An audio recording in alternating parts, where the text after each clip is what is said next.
ਧੀਆਂ ਤੇ ਫਿਰ ਧੀਆਂ ਹੁੰਦੀਆਂ ਨੇ ਨਾ, ਧੀਆਂ ਕੋਲੋਂ ਕਿੱਥੋਂ ਬਰਦਾਸ਼ਤ ਹੁੰਦਾ ਹੈ। ਤੇ ਉਹਨਾਂ ਦਾ ਬਾਪ ਇਸ ਤਰ੍ਹਾਂ, ਇਹ ਵੀਡੀਓ ਦੇਖੋ।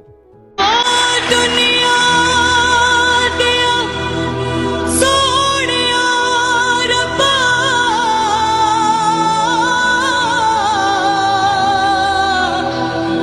ਇਹ ਕੀ ਤੂੰ ਖੇਡ ਬਣਾਈ, ਕਿੱਥੇ ਦੀਆਂ ਜੰਮਦੀਆਂ ਨੇ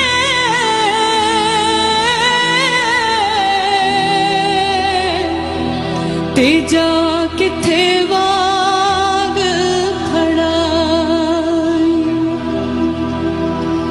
ਬਾਬੁਲ ਮੇਰੀਆਂ ਗੁੱਟੀਆਂ ਤੇਰੇ